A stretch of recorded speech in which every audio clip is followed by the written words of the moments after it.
Hello friends, welcome to ED action. இன்றைக்கி வந்து ஒரு சூப்பரான மினி பாதுஷா தாங்க செய்ய போகிறோம். இது ரொம்பவே சிம்பிளான ரெசிபி, ரொம்ப டேஸ்ட்டாக இருக்கும். எப்படி செய்கிறதுன்னு பார்க்கலாம். இந்த வீடியோ பார்க்குறவங்க லைக் பண்ணுங்கள், ஷேர் பண்ணுங்கள், சப்ஸ்கிரைப் பண்ணுங்கள். இப்போ வாங்க இந்த மினி பாதுஷா எப்படி செய்கிறதுன்னு பார்க்கலாம்.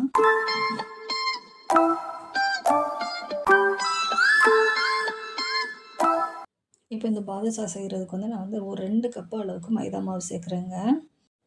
அதாவது 2 கப்பு அளவு வந்து ஒரு 1/4 கிலோ அளவுக்கு இருக்குங்க இந்த மைதா மாவு. பாருங்கள், 2 கப்பு அளவுக்கு சேர்த்துட்டேன்.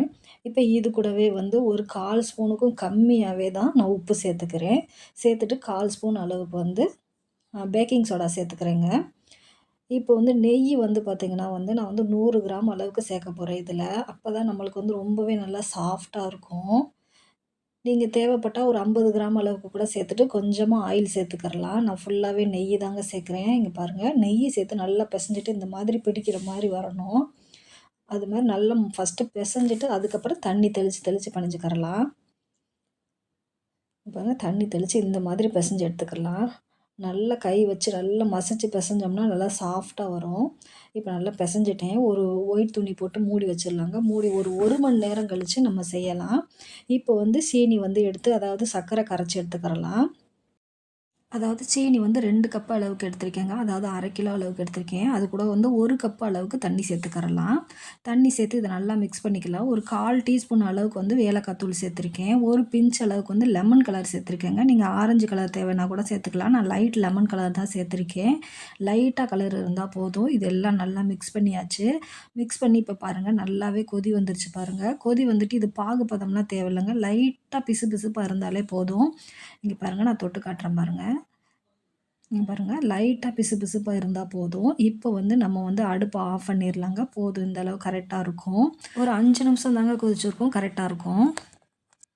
இப்போ அடுப்பை ஆஃப் பண்ணிவிட்டு இப்போ வந்து ஒரு 1/2 லெமன் புழிஞ்சிக்கிறேங்க. அதில் புழிஞ்சிட்டோம்னா நல்லா அந்த இது வந்து சீனி அதாவது சர்க்கரை பாகு வந்து நம்மளுக்கு நல்லா இதாகவே இருக்கும். இல்லாட்டி சீனி மாதிரி தெரிய ஆரம்பிச்சிடும், சர்க்கரை அங்கங்கே தெரிய ஆரம்பிச்சிடும். இது அந்த மாதிரி இருக்காது. இப்போ இதை வந்து ஒரு மூடி போட்டு மூடி வச்சிடலாங்க. இப்போ பாதுஷா நம்ம ரெடி பண்ணிடலாம். நான் ரொம்ப குட்டியாக தான் எடுக்கிறேன் பாருங்கள். நம்ம குலோப் ஜாம் அளவுக்கு எடுத்தோம்னாலே போதுங்க. இந்த மாதிரி எடுத்துகிட்டு நம்ம அழுத்தி உருட்ட வேண்டாங்க. இது வந்து லைட்டாக கையில் தேய்ச்சி விட்டுட்டு 2 பக்கம் ப்ரெஷ் பண்ணி எடுத்துக்க வேண்டியது தான். நம்ம சப்பாத்தி மாவு பிணையிற மாதிரிலாம் கை வச்சு அழுத்தி எல்லாம் பிணையக்கூடாது. லைட்டாக தேய்ச்சி இந்த மாதிரி இருந்தால் போதும். இது அதே போல் சேஃபாக வரணும்லாம் இல்லைங்க. கொஞ்சம் விரிசலாக இருந்தால் கூட நல்லா தான் இருக்கும். இங்கே பாருங்கள், எல்லாமே அதே போல் எடுத்துக்கிட்டேன். ரொம்ப குட்டி குட்டியாக செஞ்சுருக்கேன் பாருங்கள். இப்போ அடுப்பு ஆன் பண்ணி ஒரு பாத்திரம் வச்சுருக்கேன். இப்போ இது பொரிக்கிற அளவுக்கு எண்ணெய் சேர்த்துக்கிறலாங்க. எண்ணெய் சேர்த்து வந்து இது எண்ணெய் வந்து லைட்டாக காஞ்சா போதும், ரொம்ப காயக்கூடாது. இங்கே பாருங்கள், இந்த மாதிரி சூடு இருந்தால் தான் நம்மளுக்கு வந்து இது மாவு வந்து நல்லா உள்ளே எல்லாம் வெந்து வரும். அப்போ தான் நம்மளுக்கு நல்லா புஷ்ஷுன்னு வரும். இப்போ எண்ணெய் நல்லா காஞ்சிருச்சுன்னா அந்த மாதிரி புஷ்ஷுன்னு வராதுங்க. நம்ம போட்ட மாதிரியே தான் இருக்கும். அதனால் மீடியம் ஃப்ளேம், சிம்மிலே தான் வைக்கணும். மீடியம் ஃப்ளேமில் கூட வைக்கக்கூடாது. சிம்மில் வச்சே தான் போட்டு எடுக்கிறேன் பாருங்கள். பாருங்கள், நம்ம போட்டதுக்கு எவ்வளோக்கு உப்பி வந்திருக்கு பாருங்கள். அவ்வளோதாங்க. இப்போ நல்லா வெந்துருச்சு. இப்போ எடுத்து உடனே நம்ம அந்த சீனியில் போட்டுடலாம். சீனி பாகில் போட்டு இது ரொம்ப நேரம் வைக்க வேண்டாம். லைட்டாக அப்படி திருப்பி விட்டுட்டு எடுத்துடலாங்க. எடுத்து தட்டில் வச்சிடலாம். இங்கே பாருங்கள், இதே போலே போட்டு எடுக்கிறோம் பாருங்கள். அடுப்பு வந்து எவ்வளோக்கு நம்ம சிம்மில் வைக்கிறோமோ நல்லா வரும். அடுப்பு கொஞ்சம் தீ அதிகமாகிடுச்சுன்னா நம்மளுக்கு வந்து சாஃப்டாக வராது, ஹார்டாகிரும் பாதுஷா. அவ்வளோதாங்க. இதே போல் நான் 3 முறை போட்டு எடுத்துட்டேன்.